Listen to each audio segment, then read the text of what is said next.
Okay, a quick update video how to add some lights to the rack. Okay, the wires, I'm gonna make a hole through the bed, stick the wires down there. I mean, it's not but so much room I have to work with here, so it is what it is. It's not gonna be too neat, but the lights will be working. That's more important. Stick the wires through the body. I left some length on here because the body raises up. So I wanted to make sure it didn't unplug when I raised the body. If you notice, I put a JR plug on here. So I'm pre-thinking. So if I decide to go brushless and use a regular receiver, I'm good.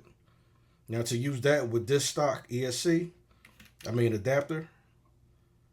Okay. JR on one side, 1.25 on the other side. Okay.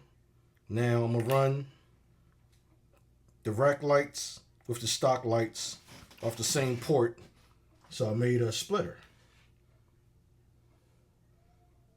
All right, I don't know if it's coming out too clear or not, but I made a splitter. So this will plug into the port, the stock lights in one, the rack lights in the other one. Try to look through the camera. All right, it's a splitter. There it is. Just made them up real quick. All right, quick update.